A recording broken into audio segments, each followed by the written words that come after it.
આંબેડકરજી સ્વતંત્ર ભારતના ઘડવૈયા, ભારતના બંધારણના ઘડવૈયા એવા ડૉક્ટર બાબા સાહેબ આંબેડકરજીના જન્મ જયંતિ અવસર પર વડોદરા મહાનગરપાલિકા દ્વારા પ્રતિવર્ષ એમની પ્રતિમાને પુષ્પાંજલિ અર્પણ કરવાના કાર્યક્રમનું આયોજન કરવામાં આવતું હોય છે. તો સાથે સાથે પ્રતિવર્ષ ભારતીય જનતા પાર્ટી વડોદરા દ્વારા કાલાઘોડાથી લઈ અને એમની પ્રતિમા સુધી પદયાત્રા કરી અને એમની પ્રતિમાને પુષ્પાંજલિ અર્પણ કરવા સૌ સાથે આયોજનમાં ભાગ લીધો. આજથી સતત 10 દિવસ સુધી વિવિધ કાર્યક્રમો દ્વારા ડૉક્ટર બાબા સાહેબ આંબેડકરજીને હૃદયાંજલિ અર્પણ કરવાનો કાર્યક્રમનું આયોજન ભારતીય જનતા પાર્ટી દ્વારા કરવામાં આવ્યું છે.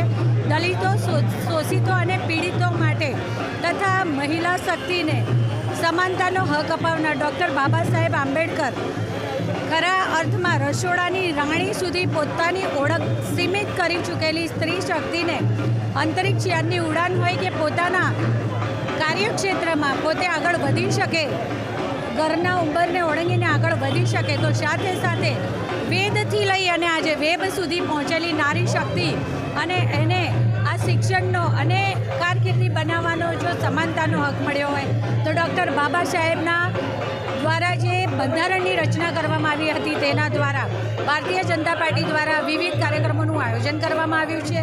આજ રોજ વડોદરા મહાનગરપાલિકા દ્વારા જે એમની પ્રતિમાને પુષ્પાંજલિ અર્પણ કરવાનું કાર્યક્રમનું આયોજન કરવામાં આવ્યું હતું તેમાં સૌ સાથે મળી અને તેમને હૃદયાંજલિ અર્પણ કરી. આભાર. વડોદરા મહાનગર અનુસૂચિત જાતિ મોરચા દ્વારા આજે ભવ્ય શોભાયાત્રાનું આયોજન કરવામાં આવ્યું છે.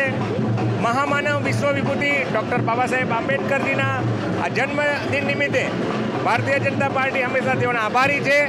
કારણ કે ભૂતકાળમાં જો બાબા સાહેબનું જે કોઈ અપમાન થયું હોય કે બાબા સાહેબને જો કોઈ અન્યાય કર્યો હોય તો એકમાત્ર કોંગ્રેસ પાર્ટીએ કરેલો. તેઓને દરેક ક્ષેત્રે અપમાનિત કર્યા ત્યારે તેઓને રાજીનામું આપવું પડેલું અને જે સંવિધાનના રચયિતા જેનાથી આખો દેશ ચાલે છે આવા મહામાનવ બાબા સાહેબ હંમેશા કોંગ્રેસ દ્વારા અપમાન થતું આવેલું. ત્યારે એકમાત્ર આદરણીય વડાપ્રધાન શ્રી નરેન્દ્રભાઈ મોદીજી તેઓના સન્માન માટે આજે પંચતીર્થનો વિકાસ કર્યો છે.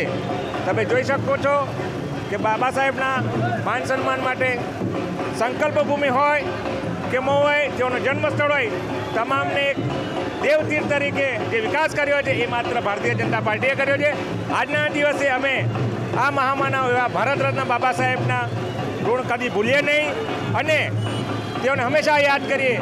અને આગામી દિવસમાં ભારતીય જનતા પાર્ટી દ્વારા વિવિધ કાર્યક્રમો થનારા છે, જેમાં સેમિનાર પણ થશે અને બૂથ લેવલથી આ કાર્યક્રમો થશે, જેથી દરેક સમાજને ખ્યાલ કે મહામાનવ બાબા સાહેબ આંબેડકર શું છે, તેઓ શું કાર્ય કર્યા છે અને કોંગ્રેસે તેઓને શું અપમાન કરે એવા વિષયો પર કાર્યક્રમો થનાર છે.